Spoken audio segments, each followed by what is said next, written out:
You tell yourself you'll start budgeting when you feel motivated. You'll look for a better job when you have the energy. You'll save money when you feel more in control.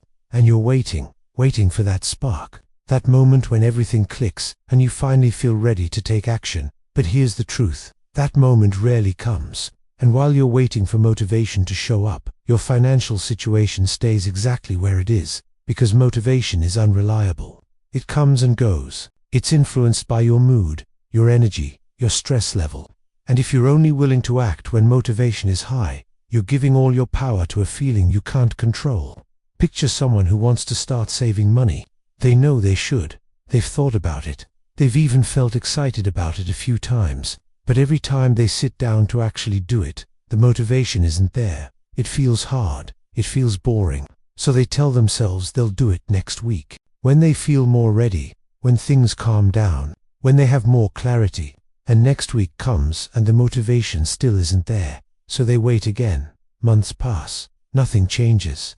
Not because they don't want to save, but because they're waiting for a feeling that never stays long enough to build a habit. This is the habit of waiting for motivation instead of creating structure. It's when you rely on how you feel to determine whether you take action. When you treat motivation like a requirement instead of a bonus.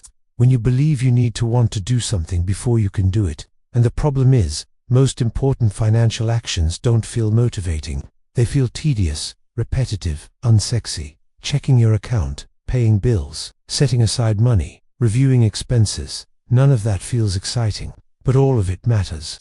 And if you're only willing to do it when it feels good, it won't get done. Most people don't realize how much they're depending on motivation. They think they're just waiting for the right time. But the right time is actually the moment you stop waiting for how you feel to line up with what you need to do.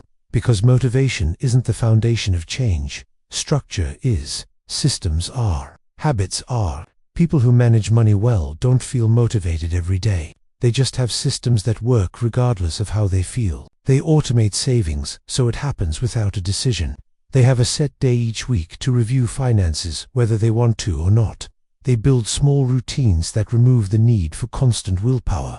And those systems carry them through the days when motivation is nowhere to be found.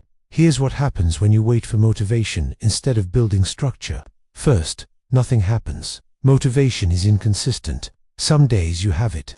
Most days you don't. And if action only happens when motivation is present, action becomes rare. Your goals stay goals. Your intentions stay intentions. And time keeps passing without progress. Second, you start believing you're the problem. You think, if I were more disciplined, I'd feel motivated. If I were better with money, this would be easier.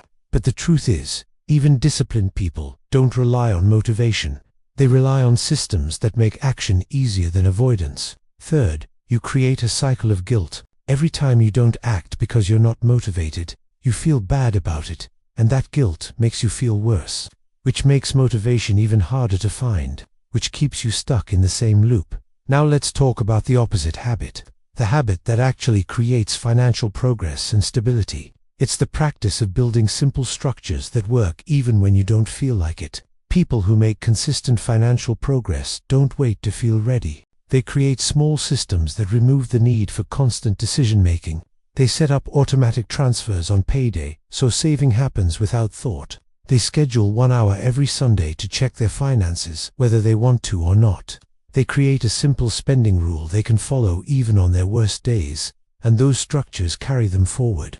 Not because they're always motivated, but because the structure does the work motivation used to do. This doesn't mean motivation never helps. It does. When you have it, use it. But don't build your entire financial plan around it, because motivation fades. And when it does, structure is what keeps you moving.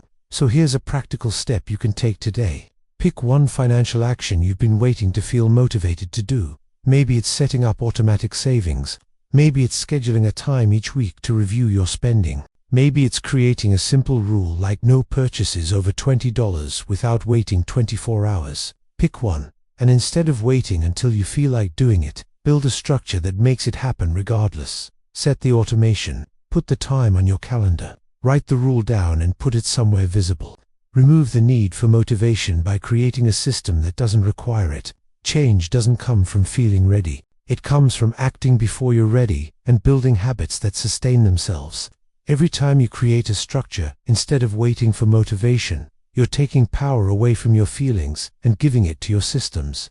You're proving to yourself that progress doesn't require inspiration. It just requires consistency. And consistency doesn't come from how you feel. It comes from what you do regardless of how you feel. The habit of waiting for motivation keeps you broke because motivation is unreliable and action stays inconsistent. The habit of building structure creates stability because systems work whether you feel like it or not. You don't need to feel motivated to make progress. You just need to stop waiting for motivation to give you permission to start. So let me ask you this. What financial action have you been waiting to feel motivated to do? And what's one simple structure you could create this week to make it happen without needing motivation? Drop a comment and let me know. Sometimes just naming what you've been waiting for is the first step toward finally doing it. Thanks for watching. I'll see you in the next one.